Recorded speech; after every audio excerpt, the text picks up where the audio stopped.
Hello, everybody. A warm welcome to our second group session together. So great to be with you. Now, as we settle in for today's session, let's take a moment to close our eyes and just arrive more fully.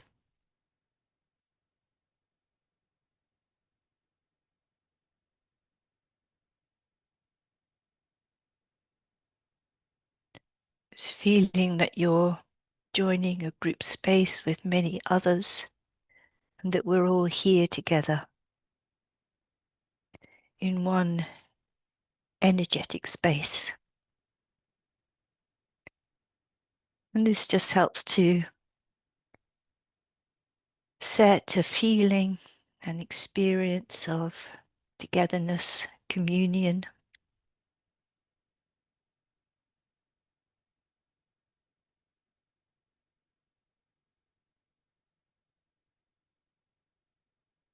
And as you settle in more fully, just allow yourself to be steady,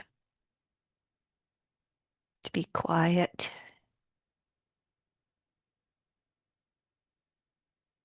Allow the mind to settle. Allow the body to settle.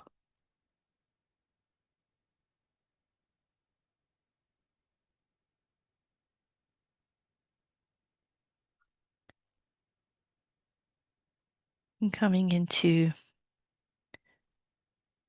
an open state. So we're able to really hear and receive and listen with our whole being.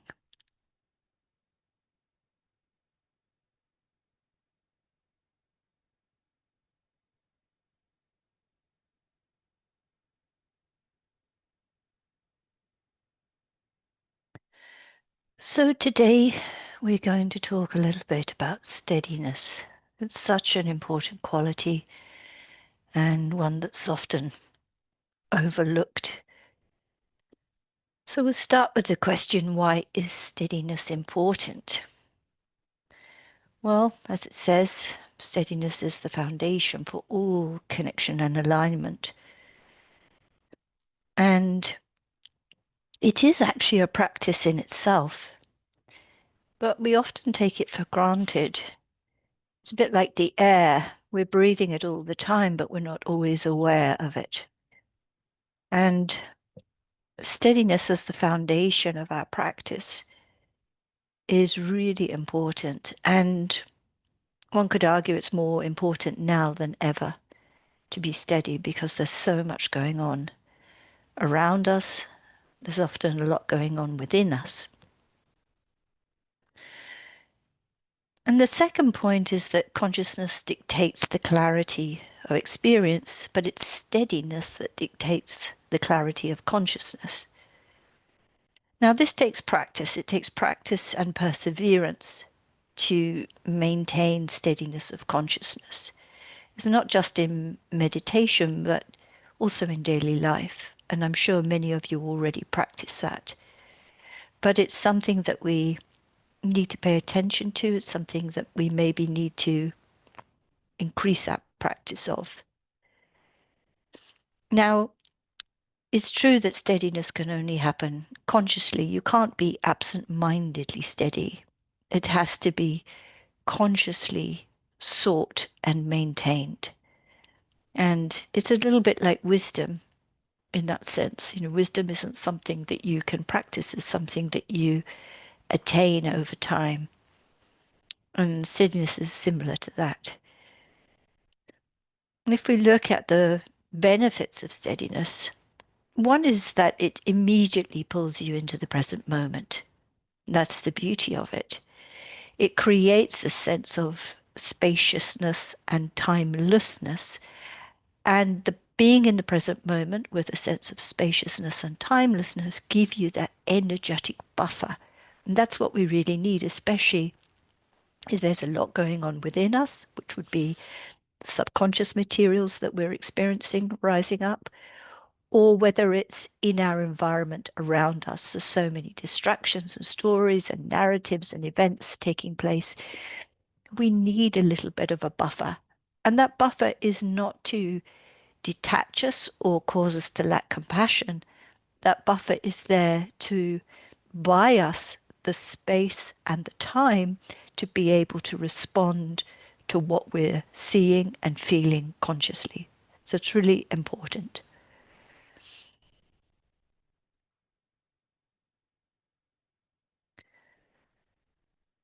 So if we look at what causes us to be unsteady, I'm sure you can add to this list, but these are some of the things that are most common for people. Last time in session one, we talked about the turbulent collective and planetary energies that are happening right now. We know that these energies are building in intensity. Now, that intensity is ultimately originating in the increased frequency of the energies that are available to our planet, but it also means that it's causing an unwinding and an unfolding that we're not always comfortable with. And even time itself is compressing. Now, you may think that time is a constant, but it's not. It's relative to space. And because everything is speeding up, time itself is compressing. So it often feels like time is getting more and more restricted, and in fact, it is. So we have to be aware of this influence and factor it in when we're looking at how steady we can expect ourselves to be. There are going to be challenges. We can't make ourselves immune to everything that's going on, but we can certainly increase our capacity to respond to it. Of course, we know that the pace of modern life is an issue for everyone, not just human beings. Also, it's affecting the animal life, it's affecting the plant life. So busyness and overwhelm are rife. They're very, very common. But busyness and overwhelm aren't compatible with the development of steadiness. So in the past, we would have taken ourselves away from the world to practice and then come back out into the world to demonstrate what we'd learned. Now we're having to do this in the very pressured conditions of the world around us. And yes, it's a good testing ground, but we still need those moments of quietness and stillness so we can develop a really deep practice. Because without quietness and stillness, we won't be able to really sink our consciousness deeply into our being and understand what's happening. Now, I don't need to tell you that world events are a dominant part of what affects us right now. It seems to be that every day brings more and more depressing news. And the overwhelming impression that we get from this is that the world is at a tipping point, some would say on the verge of collapse, whether that's environmentally, socially, or even morally. But as we mentioned last time, this is really a surface impression. It's a pretty compelling one, but it is a surface impression. And it is important that we're able to notice it, but just not use world events as the only marker of evolutionary progress. There are other things going on behind the scenes, as it were, that are taking us in the right direction. But certainly, world events are an area of significant disruption and upheaval right now. And part of that, the world events and the media coverage go hand in hand, because every sorrowful, hateful, heinous, disappointing, degenerate event is being beamed into our homes via our televisions and our homes. And even if we think we're detached from it, most of us are engaging with it to some extent. So we have to ask ourselves, what is this for? When we do engage with it, our reactions to what we consume tend to keep us hooked into the story and certainly the frequency of it. So it is an area where we do need to be quite vigilant and careful with the kinds and the type of media that we're engaging with. Because it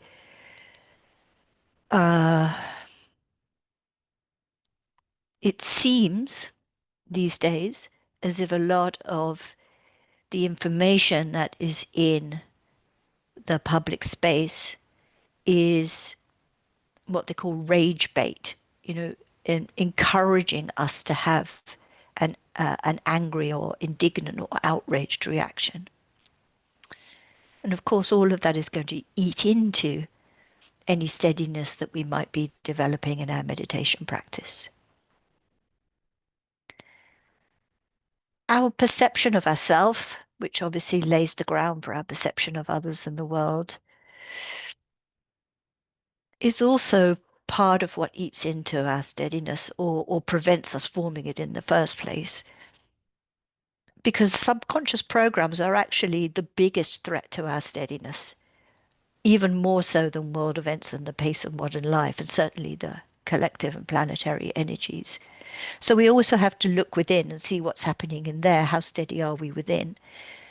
Because subconscious programs can tip us over into operating on automatic pilot. And then once we've done that, we've literally cut off the ability to be present, to be spacious, and to be timeless. And the other thing about subconscious programs is they rise up unbidden, and they're in our being suddenly without warning. So they can throw us off center. Sometimes we can be a little bit alarmed at what lives within us, let alone what's living outside of us. And sometimes we can get thrown off for days or weeks or even months on end. And then, of course, when we're in that state, we're more likely to be susceptible to the messages and events that are happening around us. If we have a really clear perception of ourselves and others in the world, we can actually handle sudden or unexpected events without causing us to react unconsciously. And then, of course, it's been taught through the ages that the habitual dominance of the mind is also one of the great hindrances to being able to achieve any kind of steadiness.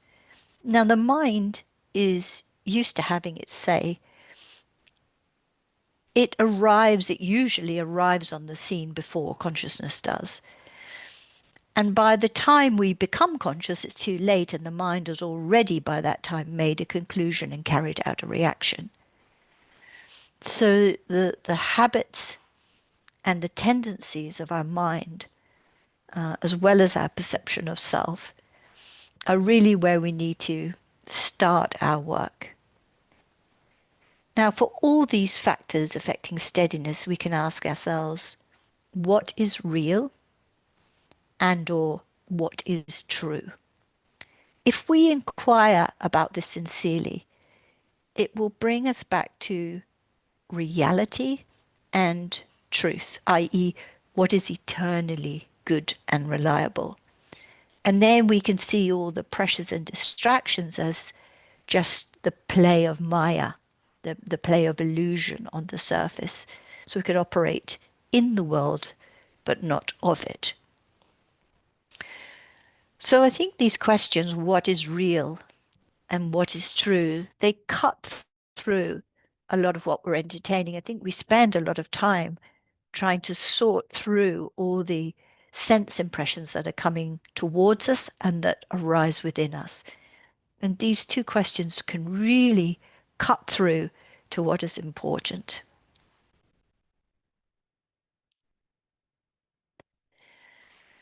Now,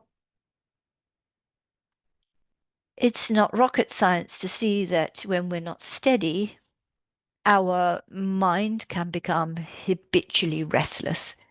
And I think this is part of the, pressure and stress and overwhelm that a lot of people are feeling. That our focus is scattered.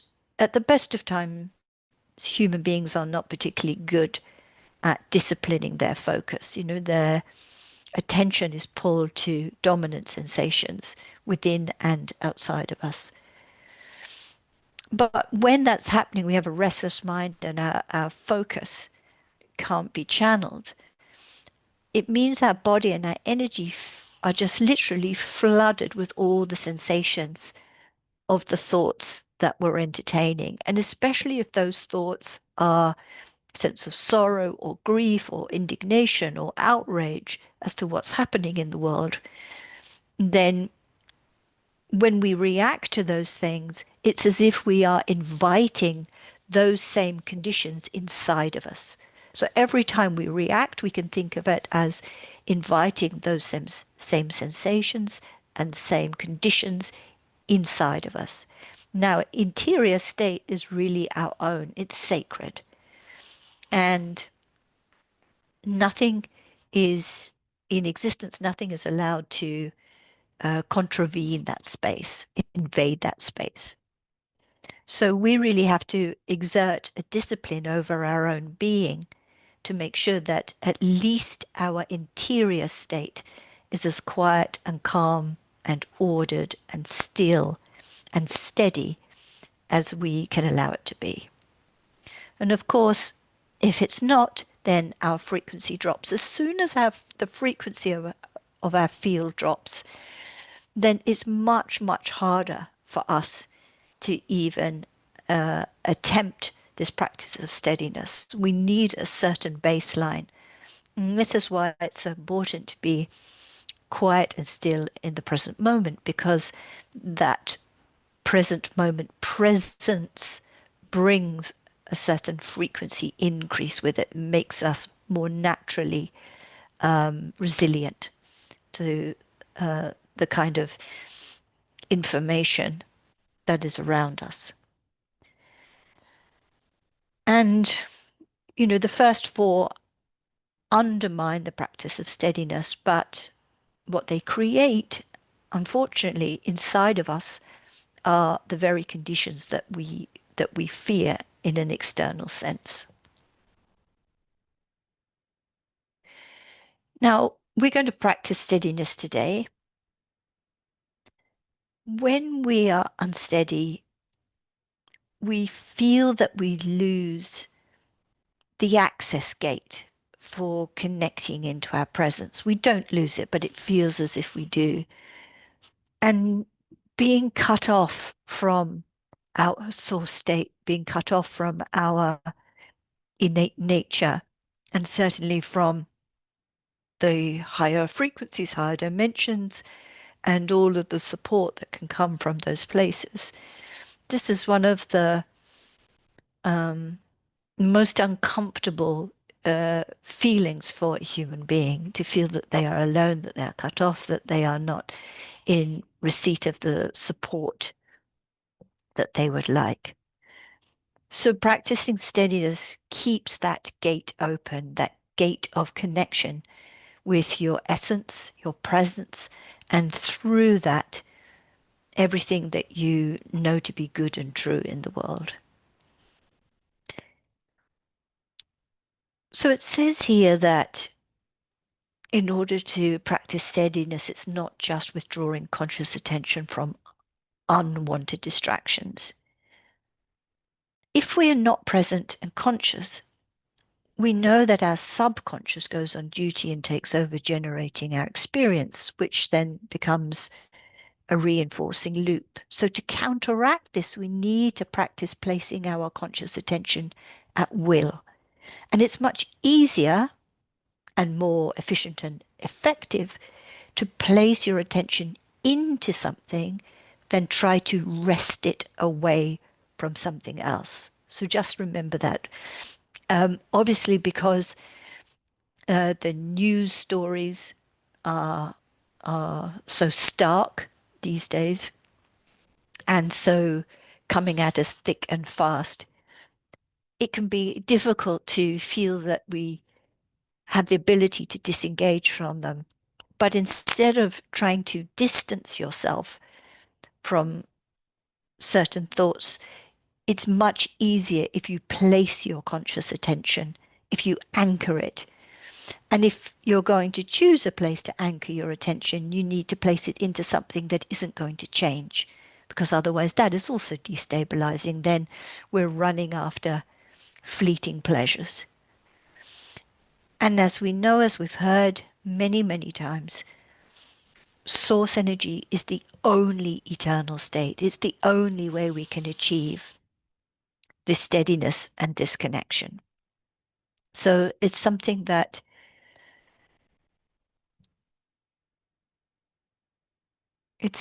we need to recognize, and it's something that we need to acknowledge within our own being, that there is only one foundation within our being that can provide us with all of the qualities and the conditions and experience that we wish to have from ourselves and from life, that we expect to have from ourselves and from life.